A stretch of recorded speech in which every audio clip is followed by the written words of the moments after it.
Your kids could get free or low-cost health coverage from Medicaid or CHIP. Even if you've applied before, they may be eligible now.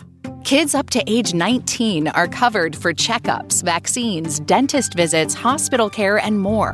And if they already have Medicaid or CHIP, remember to renew every year.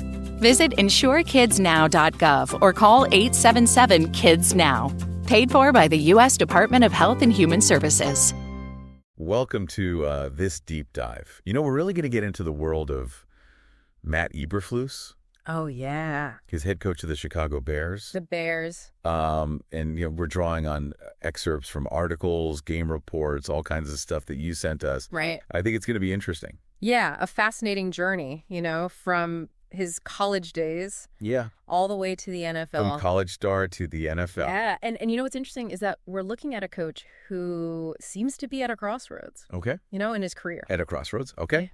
All right. Well, let's start at the beginning. Okay. And you had mentioned Eberflus being born in Toledo, Ohio. Right. Toledo, Ohio, born and raised. Okay. So his journey begins right there in his hometown. Yeah. And, he was a standout player at the University of Toledo. Okay.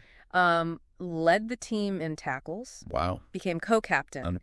And even earned the Most Valuable Player award. Really? Yeah. I mean, those are serious leadership credentials. Absolutely. Right from the start. Yeah. Right away. Right away. So was it clear back then? I mean, winning that MVP award, was it clear that he was destined for a coaching career?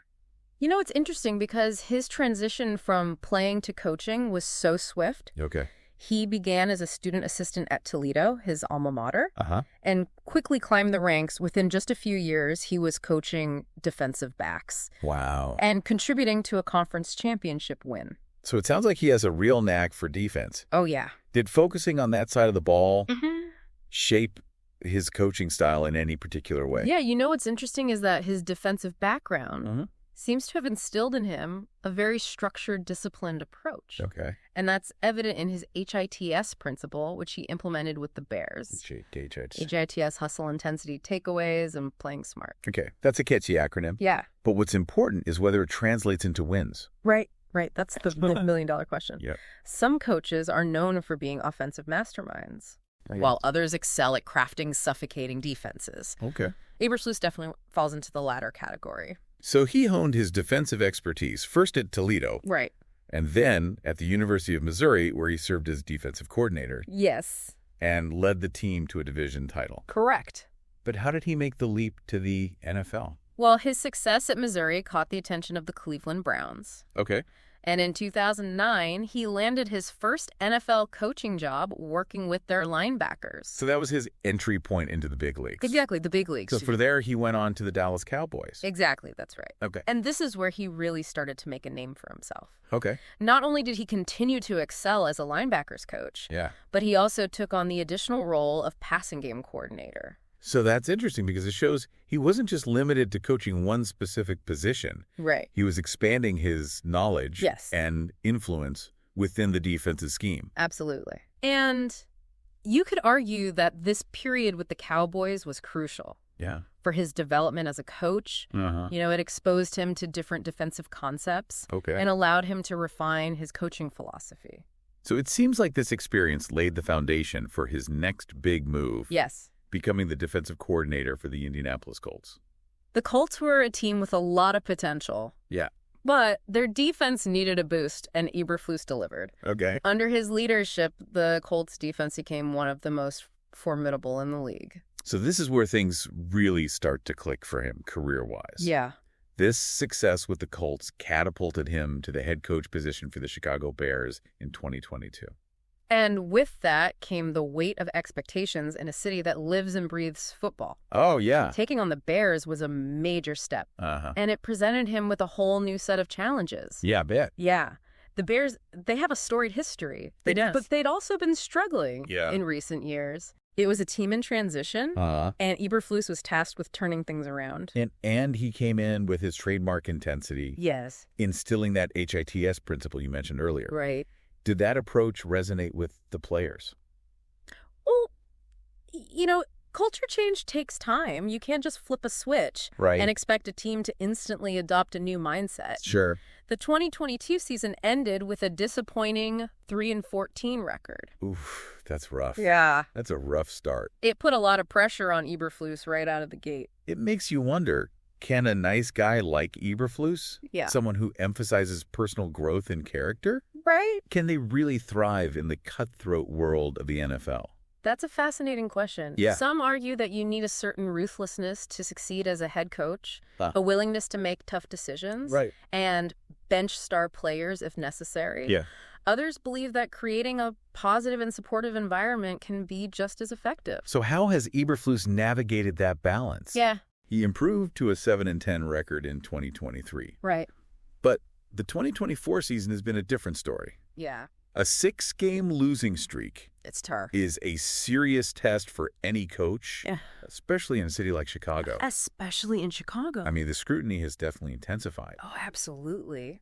And some of the criticism directed at Eberflus has focused on his in-game decision-making, particularly his clock management. Yeah, there were a few questionable calls, especially during that Thanksgiving Day loss to the Lions. That one was rough. Yeah. That really put him under the microscope. Under the microscope big time. Even former coaches like Bill Cowher have weighed in, expressing concerns about his timeout usage and overall game strategy. I mean, that kind of criticism from a respected figure like Cowher has to sting a little bit. Of course, and it raises the question of whether Eberflus's strengths as a defensive coordinator translate to success as a head coach. Right. The skill sets aren't necessarily identical. A head coach needs to have a broader perspective, overseeing all aspects of the team. So it's not just about X's and O's. Right. It's about leadership communication and the ability to manage personalities and egos within a high-pressure environment. Absolutely high pressure. Do you think those are areas where Eberflus might need to grow? It's hard to say for sure. Yeah. But it's certainly something to consider. Right. Every coach has their own strengths and weaknesses. And part of the challenge is identifying those areas where you need to improve. Eberflus has talked about the importance of personal growth. Yes, he has. Not just for his players, but for himself as well. That's right. Do you think this adversity, these challenges he's facing, could ultimately make him a stronger coach? You know, adversity can be a powerful teacher. Right. It forces you to confront your limitations and find ways to adapt. Okay. It's like tempering steel. Okay. The more you heat it and hammer it, the stronger it becomes. So while the critics are circling and the calls for change are getting louder, Eberflus might just be quietly learning and evolving behind the scenes. He might be using this experience to refine his approach and develop the skills he needs to succeed at the highest level. You mentioned earlier that Eberflus has a reputation for being a nice guy. I did. But maybe that's an oversimplification. It could be. Perhaps there's a steely resolve beneath that calm exterior. It's certainly possible. I mean, remember, this is someone who led his college team to an MVP award and built one of the toughest defenses in the NFL. Right. Those accomplishments require a certain level of competitiveness and drive. I would say so. Yeah. Perhaps those qualities will be what help him navigate this turbulent chapter in his career. It's a reminder that there's often more to people than meets the eye. Yeah. You know, the public persona we see might not fully capture the complexities of a person's character. And as we delve deeper into Eberflus's story, it's important to consider the man beyond the coach. Absolutely. Our sources highlight his commitment to family and community. He's known for being a devoted husband and father, and he's also actively involved in various charitable endeavors. It seems like family and community provide him with a strong foundation. Yes. A sense of perspective that helps him weather the storms of professional life. It's like that saying, true character is revealed not in good times, but in bad times. Yeah, that's a good one. And by all accounts, Eberflus seems to be handling this adversity with grace and dignity, focusing on the things that he can control. It's a reminder that success in the NFL or in any field is not just about wins and losses.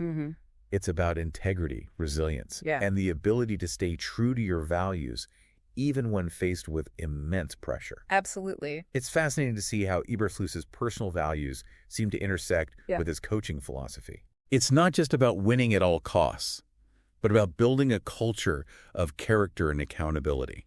And that can be a tough sell in the NFL. Right. Where the pressure to win is immense. Yeah. But perhaps that's what makes Eberflus such an intriguing figure. You know, he's trying to forge his own path to lead with integrity and a focus on personal growth, even in the midst of adversity. It makes you wonder if his approach could be a model for other coaches. Yeah. A way to create a more sustainable and fulfilling environment. Right. Within the high-stakes world of professional sports. That's an interesting thought. Yeah. What if success in the NFL wasn't just measured by wins and losses, but also by the character of the players and the culture of the team?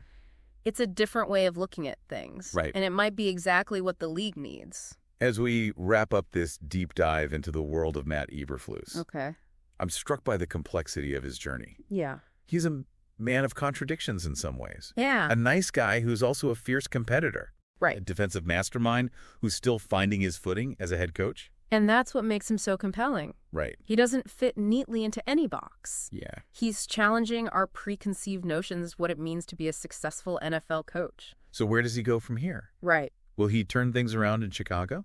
Yeah. Will his HITS principle ultimately bring the Bears back to greatness? Right. Or will his path lead him elsewhere? Those are the questions that remain unanswered. Yeah. But one thing is for sure. Matt Eberflus won't back down from a challenge. Okay. He'll keep fighting, keep learning, and keep striving to make a positive impact both on and off the field. Now, thinking about all we've discussed today, Yeah. I want to turn things over to you. Okay. If you were in Matt Eberflus's shoes, what would be your next move to turn things around for the Bears? That's the question you've been wrestling with throughout this deep dive. That's right. We've explored his background, his strategies, the challenges he's facing, and even his personal values. All of it. Now it's your turn to step into the coach's role. We've given you the playbook. What would your game plan be? I think that's something for our listener to ponder. Yeah. We've provided the insights, the analysis, the different perspectives. Yeah. Now it's time to form your own conclusions. It's been a pleasure diving deep with you into the world of Matt Eberflus. Likewise. We hope this has given you a better understanding of this complex and intriguing figure. And we hope it sparked some new ideas and perspectives for you to consider. Until next time, keep learning, keep questioning, and keep diving deep. Today is your lucky day. Today is the day that our $3 website works for you, paying you directly to your PayPal daily. Imagine $3 ongoing continuous payments to your PayPal account. Imagine falling asleep and waking up to $300 in your PayPal account. How would this make you feel? How could this help you? What bills could you pay? What kind of fun could you have? What does that retirement look like now? All for a one-time payment of $3. This website is DFY done for you, fully built and completely hosted, and never stops collecting payments for you. You have spent $3 on coffee on a regular, but that coffee won't help you create multiple streams of income. Click the link below.